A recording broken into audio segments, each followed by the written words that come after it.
On the morning of November the 8th, 2024, Catalina Leiva left her home in Bogotá, heading to a job interview scheduled in the southern part of the city, specifically in the Perdomo area. Her family was aware of the opportunity, which had been shared with her via a messaging app by a contact who promised high-paying work in the audiovisual field. Catalina had been actively exchanging messages with this person, discussing the job's terms, pay, and other specifics. She was accompanied part of the way by a young man on a motorcycle. He dropped her off at a location near where the meeting was supposed to happen. That's where they parted ways. After that moment, Catalina stopped responding to calls and texts. The young man reportedly returned to the same spot a little later, but she was no longer there. Concerned about the sudden silence, her relatives contacted local authorities. Law enforcement used mobile phone location services to begin the search. Based on the phone's last known location, they were able to narrow down a specific area where the signal had gone dead and where they suspected she might be found. Later that morning, a report came in about a body discovered in a remote, rural zone on the far southern edge of Bogotá, an area described as overgrown pastureland or possibly an abandoned field. The discovery matched the final coordinates from Catalina's phone. When authorities arrived at the scene, they found Catalina lying face down on the ground, far from any residential area. Importantly, all of her personal belongings, her phone, wallet, and identification, were still with her. There were no signs of robbery or missing possessions, suggesting that theft was not a motive. The entire timeline, from when Catalina left her home to the moment her phone lost connection, and finally to the discovery of her remains, unfolded within just a few hours. This tight window has become the central focus of the ongoing investigation, aimed at uncovering what exactly happened between her parting with the young man and the tragic discovery in that isolated field. In the hours immediately following Catalina Leiva's disappearance, every moment was critical. Her relatives launched their own search, sharing alerts across social media and contacting the local police precinct in Ciudad Bolívar. According to the family, the last signal from Catalina's phone was traced near the Perdomo sector, where she had planned to attend a job interview. The area was a mix of residential blocks, industrial zones, and hard-to-reach open lots, which made the search more challenging. Police officers, joined by volunteers, canvassed nearby streets, spoke with residents, and reviewed security camera footage. However, those initial hours produced no results. Around midday, an update from the geolocation service narrowed down the search area. The coordinates pointed to an open space on the outskirts of the neighborhood where patches of brush and uneven ground began. At that location, an on-duty patrol unit discovered the body of a young woman lying face down on the ground. Based on visible features, she matched the description of Catalina. Her bag, phone, identification, and bank cards were still with her. The lack of visible signs of a struggle in the immediate area led investigators to consider the possibility that the body had been moved from somewhere else. The site was cordoned off. A forensic team documented the scene. A dirt road ran nearby, beyond which stood low-rise housing. The air temperature and the condition of the vegetation suggested that the body had been there for only a few hours. Investigators also found isolated shoe prints on the ground, but weather conditions made it difficult to determine whose they were. By evening, the remains were transported to Bogotá's Forensic Medicine Institute for examination. Police confirmed the identity through her documents and fingerprint records. Investigators began reconstructing the timeline between Catalina's last known contact and her death.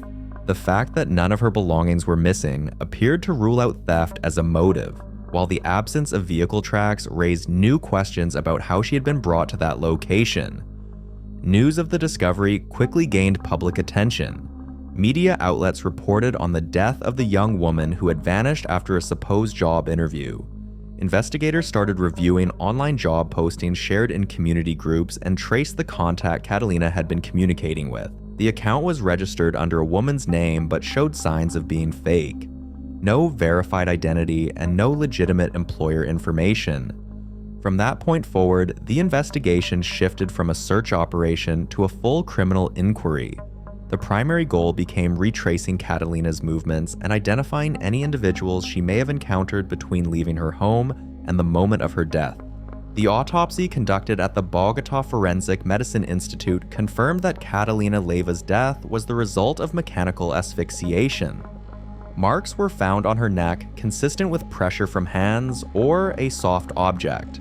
The expert's report also noted multiple bruises on her forearms, torso, and hips, indicating she had tried to fight back. In addition, the examination revealed signs of an assault with intent. These findings led authorities to classify the case as a violent crime committed with exceptional cruelty and a sexual motive. Forensic experts determined the approximate time of death to be between 6 a.m. and 8 a.m., which matched the window between when Catalina left her home and when her phone stopped transmitting. Samples collected from under her nails contained partial biological traces, which were sent for DNA analysis. The report stated that no traces of alcohol or banned substances were found in her system, ruling out loss of control or an accidental event. Her clothing also raised serious questions. According to her family, Catalina had left home wearing her usual casual attire, yet the outfit documented on her body was a mix of garments inconsistent with her normal style. Forensic specialists suggested that some items of clothing may have been changed or removed before her death, reinforcing the conclusion that the incident involved aggressive behavior. No evidence of sharp or firearm injuries was found during the external examination. The damage was limited to abrasions, bruises, and pressure marks. The absence of deep wounds suggested a brief but intense struggle. The medical examiner concluded that death occurred quickly, likely within minutes of the asphyxiation beginning. Further analysis of soil and microscopic particles collected from her clothing confirmed that the crime occurred outdoors rather than inside a building. Plant material and dust matched samples taken from the scene where the body was found, allowing investigators to rule out a significant relocation after death. These findings form the legal foundation for the case. Investigators turned the evidence over to prosecutors who initiated proceedings under a classification similar to femicide. This step was pivotal for the next stages of the investigation. For Catalina's family, the autopsy report served as the first official confirmation of a violent death. It dismissed any theories of an accident and pointed to a deliberate attack. The results became the primary evidence used in the ongoing investigation and in the family's public appeals for justice. From this moment, the inquiry expanded dramatically, focusing on identifying the individual responsible and any possible organizers of the meeting that had been arranged under the guise of a job interview. Following the release of the forensic report, investigators focused on retracing the final hours of Catalina Leiva's life. A key part of the inquiry centered on her digital footprint, messages, calls, and movement data logged on the day she went missing. An analysis of her phone activity revealed that she had been actively messaging several contacts that morning. One of those contacts was a young man she was reportedly in a relationship with. He stated that he had accompanied her to the Perdomo area and dropped her off near an intersection close to the address where her interview was supposed to take place. According to his account, they said a brief goodbye, he left, and later attempted to reach her, but got no response. Authorities reviewed their conversation history and discovered that just minutes before she vanished, Catalina had sent him a photo taken on the street. That image became the last confirmed evidence placing her in the vicinity. The photo's metadata revealed GPS coordinates that matched the area where her body was eventually found. Records showed that after sending the photo, there were no further messages. Although her phone remained active for about half an hour after that, all attempts to contact her failed until the signal eventually dropped completely. In media interviews, Catalina's parents expressed concerns about inconsistencies in the young man's version of events. They pointed out that the time gap between when he claimed they parted and when she was reported missing was longer than he originally stated. While investigators did not formally name him as a suspect, they acknowledged discrepancies and continued reviewing location and device data. His phone was taken in for analysis, and geolocation records confirmed that he was in a different part of the city at the time Catalina disappeared, making direct involvement in the crime difficult to establish. At the same time, law enforcement expanded their review of Catalina's recent contacts. In her messaging app, they found conversations related to job searches. Among them was a thread with a user who had introduced themselves with a female name and offered audiovisual services work. The profile raised red flags. There were no public posts, no photos, and no identifying information. It was ultimately flagged as likely fake. Notably, that user account went offline shortly after news of Catalina's death was made public. Investigators then requested data transmissions from telecom providers to trace the origin of the suspicious job offer. The trace revealed the message had come from a temporary number registered using falsified documents. According to the prosecutor's office, similar tactics had been used before in attempts to lure women under the pretense of job interviews. By the time the digital trail analysis was complete, authorities had assembled a partial but telling picture of Catalina's last known movements.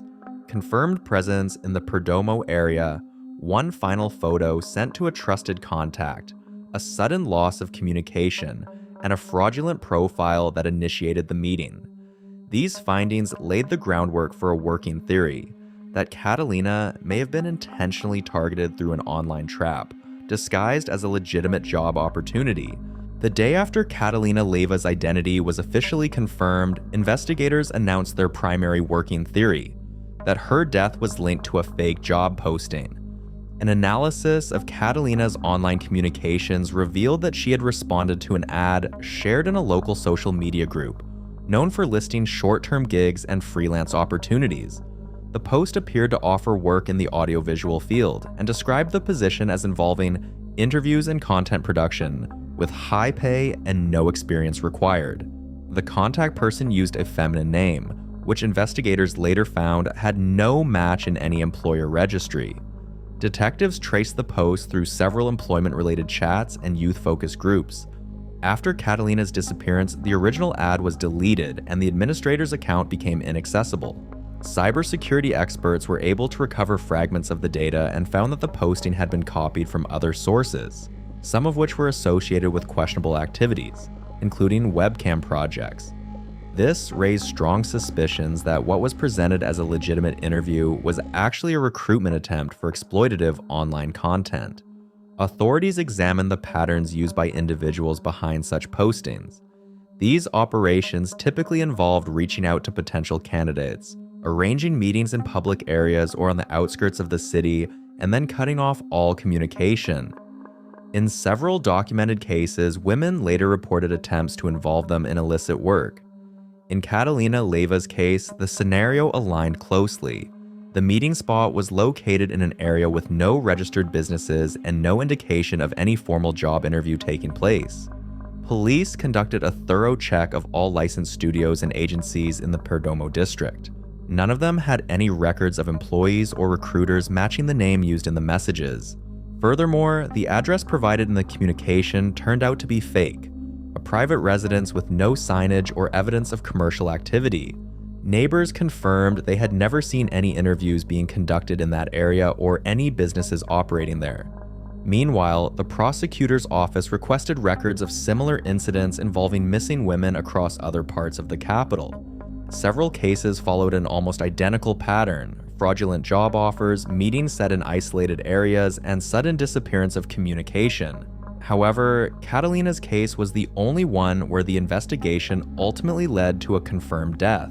Officials were careful to state that they had found no proof of an organized network, but the recurring details pointed to a broader systemic issue. Reports noted that fake job listings were often used as a cover to lure women into adult content schemes. In Catalina's case, this theory helped explain the choice of location, the tone of the messages, and the sudden disappearance of the contact after the incident.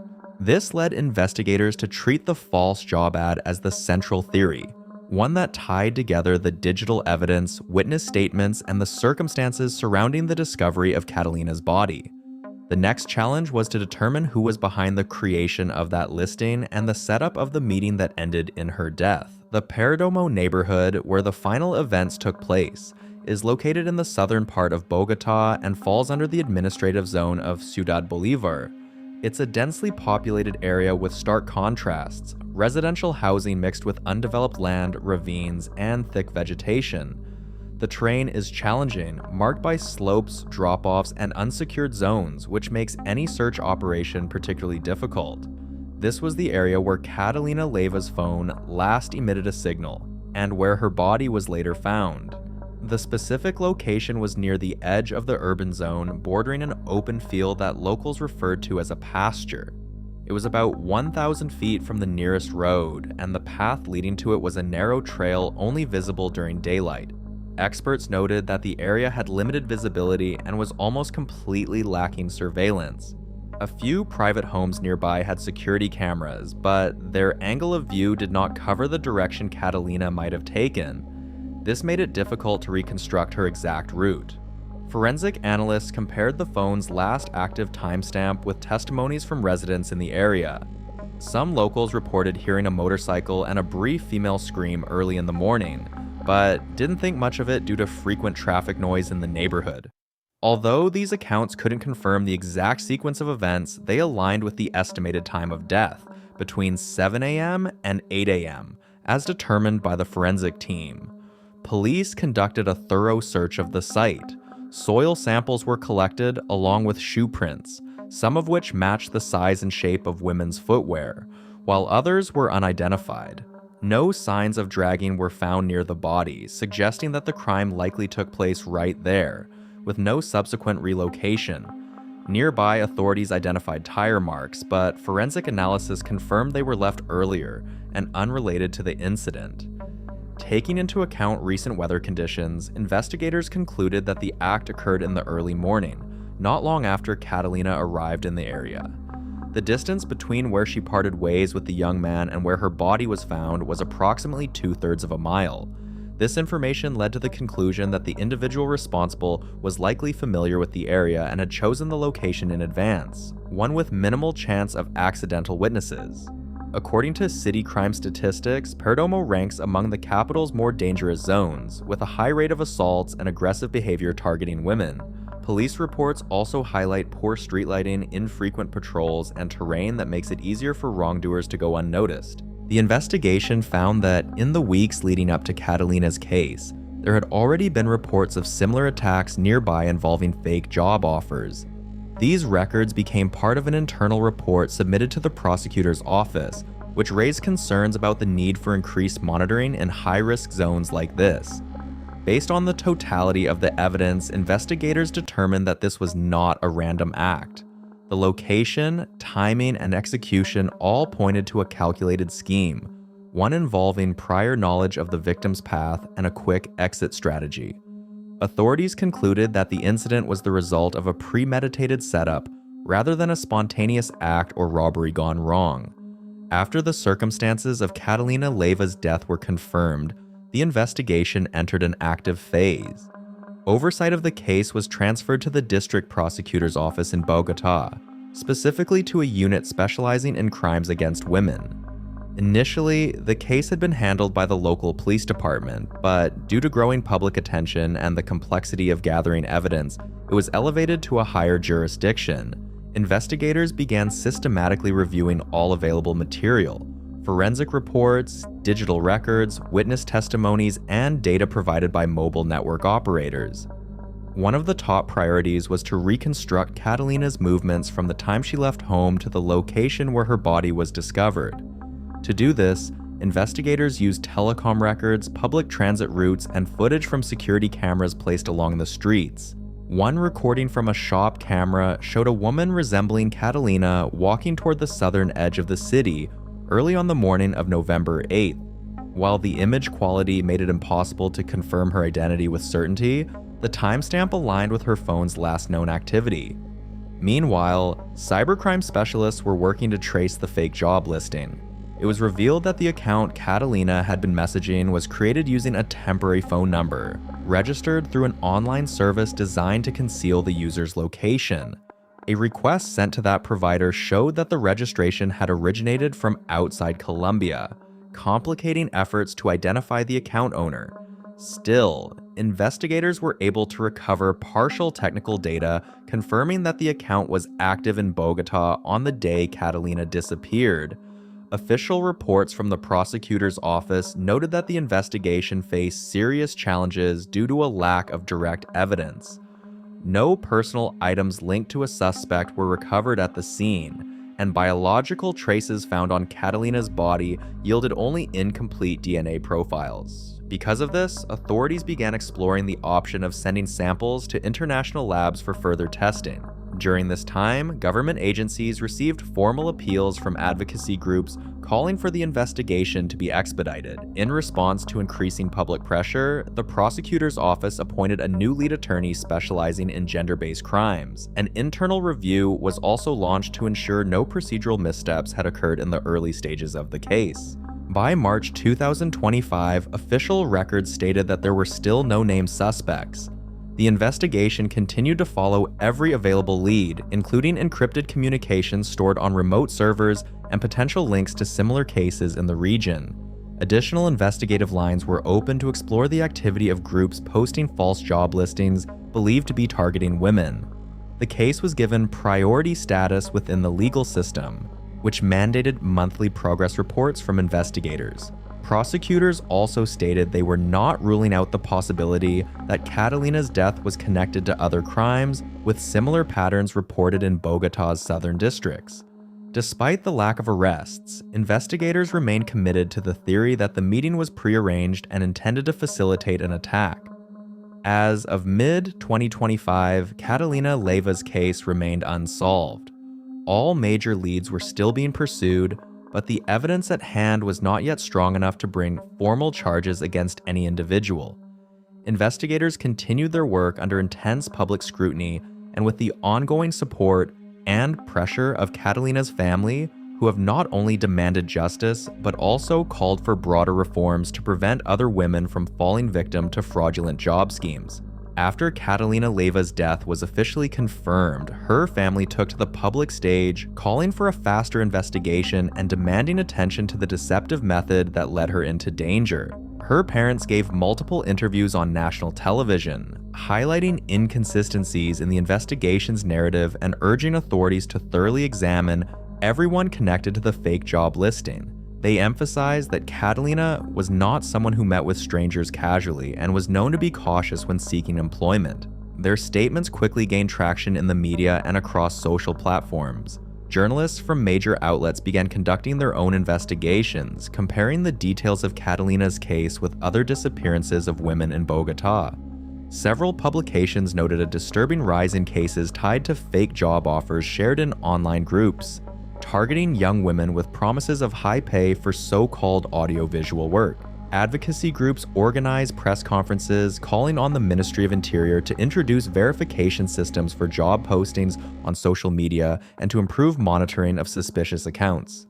Public pressure intensified as more reports surfaced about other victims caught in similar schemes. Protests were organized across the city under banners reading "Justice for Catalina," where participants called for urgent reform and how crimes against women are investigated. People regularly gathered outside the prosecutor's office, holding signs demanding faster and more transparent action.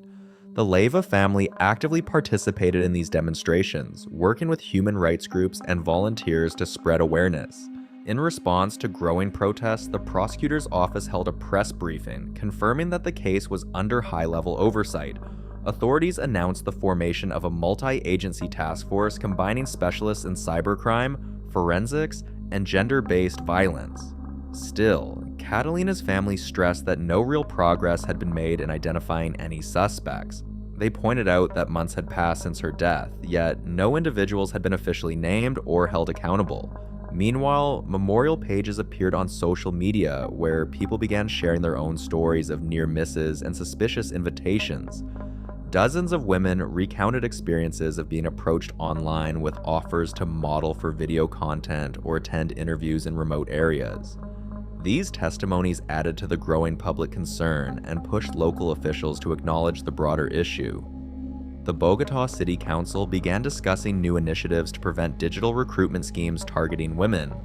At the same time, Catalina's family filed an official request with the Attorney General's office calling for independent experts and international oversight of the investigation. They warned that without external monitoring, the case risked being stalled like many others before it. Several advocacy groups joined in support, submitting a joint statement to the government backing the family's demands.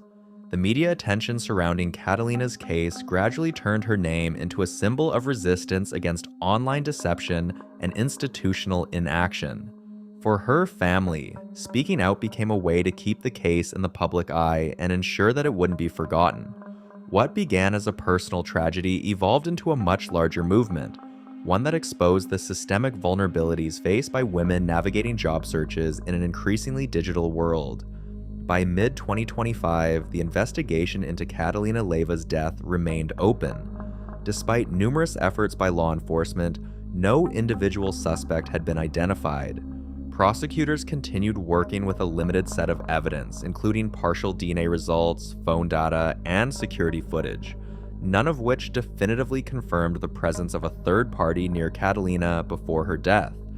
Experts noted that the lack of witnesses, adverse weather conditions, and the difficult terrain all contributed to missed opportunities in collecting crucial evidence during the critical early hours after the incident, when the chances of preserving key traces were highest.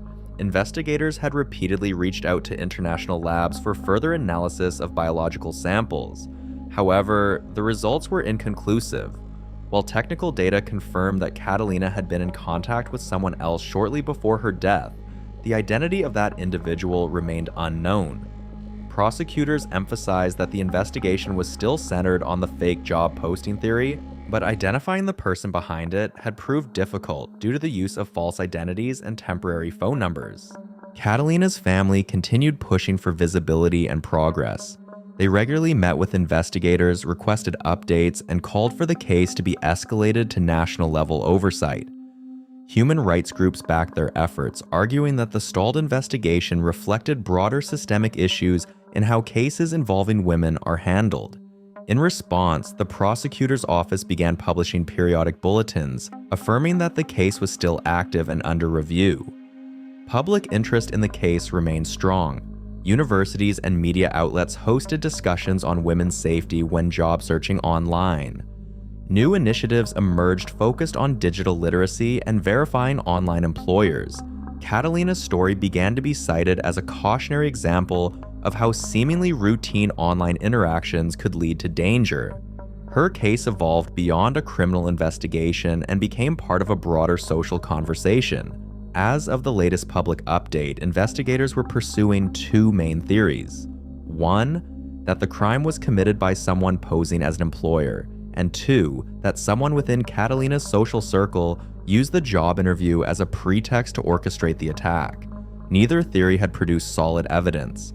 No formal charges had been filed, and both lines of inquiry remained open but unresolved. Even without arrests, Catalina Leiva's case became a turning point in how crimes against women were approached in Bogotá. Authorities began reviewing similar incidents, and the prosecutor's office announced the creation of a database to track cases involving fraudulent job offers. Government reports acknowledged that Catalina's story underscored the need for better coordination between police, cybercrime units, and social services. Her family remained vocal in demanding justice. For them, the lack of resolution meant not only unfinished business in the investigation, but also ongoing concern for the safety of other women. At memorial events, Catalina's mother spoke about the state's responsibility to deliver justice. Her words became a symbol of the broader struggle against impunity, and a reminder that many questions surrounding the case are still waiting for answers.